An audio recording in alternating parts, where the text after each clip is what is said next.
Good morning fourth class students. बच्चों, हम लोगों का आज का सब्जेक्ट है हिंदी में हम लोग चैप्टर नंबर 5 पढ़ेंगे।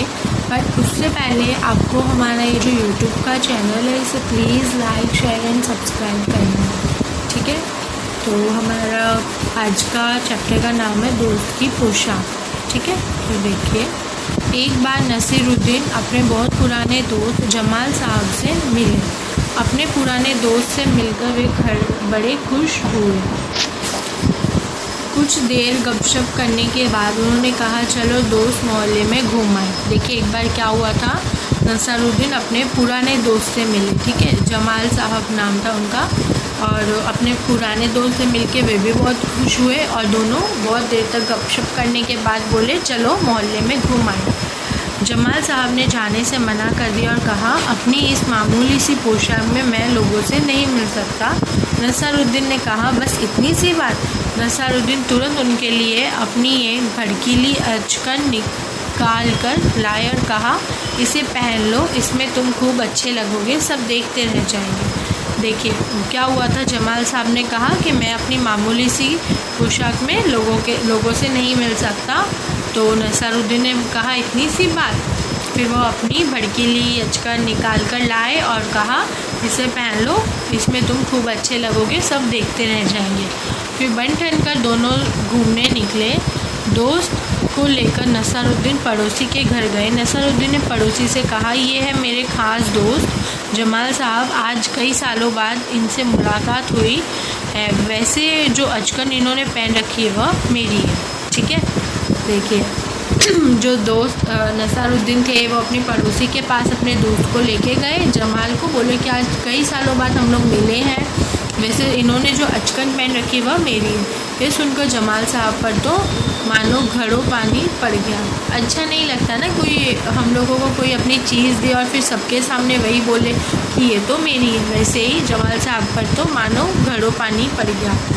बाहर निकलते ही मुंह बनाकर उन्होंने नसीरुद्दीन से कहा, तुम्हारी कैसी अकल है, क्या यह बताना ज़रूरी था कि यह अचकन तुम्हारी है? तुम्हारा पड़ोसी सोच रहा होगा कि मेरे पास अपने कपड़े हैं ही नहीं। उसने फिर अपने दोस्त नसीरुद्दीन से कहा कि तुम्हारी कैसी अकल है, तुम्हें ये बताना ज़रूरी।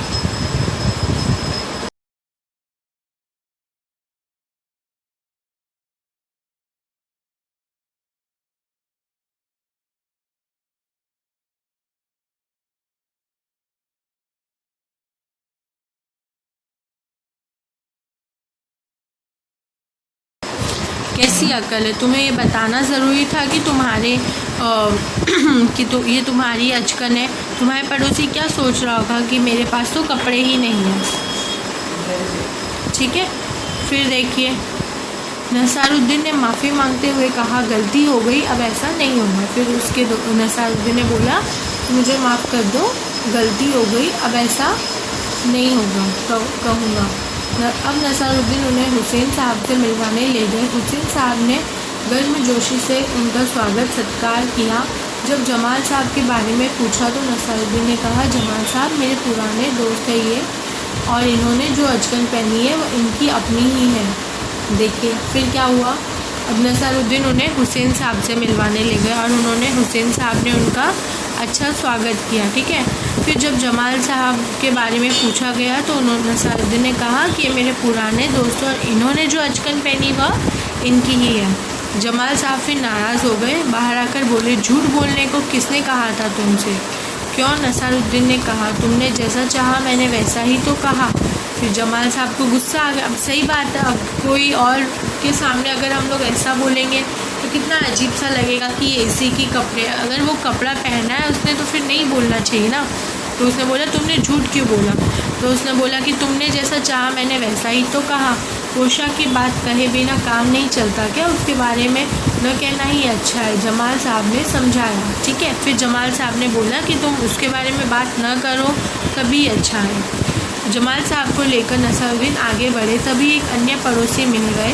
नसीरुद्दीन ने जमाल साहब का परिचय उनसे करवाया। मैं आपका परिचय अपने पुराने दोस्त से करवा दूं? यह है जमाल साहब, और इन्होंने जो अचकन पहनी है उसके बारे में मैं चुप ही रहूँ तो अच्छा है। देखिए फिर क्या हुआ, जमाल साहब को नसारुद्दीन आगे लेके बढ़े, ठीक है। फिर एक अन्य पड़ोसी मिले और उन्होंने पूछा भाई ये कौन है ऐसे करके, तो उन्होंने बोला मैं आपका परिचय अपने पुराने दोस्त से करवा दूँ। तो अपने पड़ोसी से पूछा तो वो बोला कि जमाल साहब है और इन्होंने जो अचकन पहनी है उसके बारे में मैं चुप ही रहूँ तो अच्छा है, ठीक है। नसारुद्दीन ऐसे बोले। अब देखिए कहानी कितनी अलग थी, मतलब कहानी का कोई मतलब नहीं था, इतना सही था, ठीक है। ये कहानी थी और इसके जो प्रश्न उत्तर है PDF में आपके आ जाएंगे, ठीक है, पूरी एक्सरसाइज। हम आगे कुछ टॉपिक होगा हम वो पढ़ते हैं, ठीक है। नसारुद्दीन का निशाना। एक दिन नसारुद्दीन अपने दोस्तों के साथ बैठे बतिया रहे थे। बात ही बात में उन्होंने गप्पे मारना शुरू कर दिया। तीरंदाजी में मेरा मुकाबला कोई नहीं कर सकता। मैं धनुष कसता हूँ, निशाना साधता हूँ और तीर छोड़ता हूँ। तीर साधे निशाने पर लगता है। दोस्तों को विश्वास नहीं हुआ। उन्होंने नसारुद्दीन की परीक्षा लेने का फैसला किया। एक दोस्त भागा गया और तीर धनुष खरीद कर ले आया। नसारुद्दीन को थमाते हुए उसने कहा, ये लो तीर धनुष और अब साधो अपना निशाना उस लक्ष्य पर। देखते हैं कि तुम सच बोल रहे हो या झूठ। नसारुद्दीन फंस गया। उन्होंने धनुष अपने हाथों में उठाया, डोर खींची, निशाना साधा और छोड़ दिया तीर को। तीर निशाने पर नहीं लगा बल्कि वह तो बीच में ही कहीं गिर गया। हा हा हा हा हा हा हा। सभी दोस्त हंसने लगे। क्या यही तुम्हारी बेहतरीन निशाना था? उन्होंने कहा। नहीं हारगीज़ नहीं, यह तो काजी का निशाना था। मैं तो तुम्हें दिखा रहा था कि काजी कैसे निशाना लगाता है। इतना कहते हुए नसारुद्दीन ने दोबारा धनुष उठाया, डोर खींची, निशाना साधा और तीर को छोड़ दिया।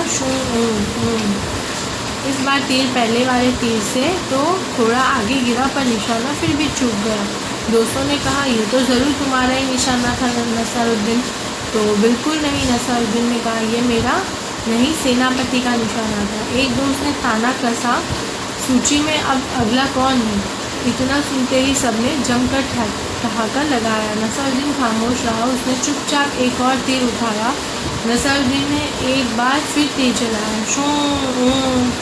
इस बार तीर ठीक निशाने पर लग गया। सभी आश्चर्य से नसारुद्दीन की ओर मुँह बाएं ताकने लगे। इससे पहले कि कोई कुछ कहे पाता नसारुद्दीन ने एक विजेता का अंदाज में कहा, देखा तुमने, यह था मेरा निशाना, ठीक है। तो ये स्टोरी ये तो छोटी सी थी, ये आप लोगों को ऐसे पढ़नी है, ठीक है। आज का हमारा ये जो चैप्टर नंबर 5 है ये कंप्लीट हो जाता है। आप लोगों को लिखना है, लर्न करना है और अपने सर टीचर से चेक कराना है। इसकी PDF आप लोगों को दी जाएगी।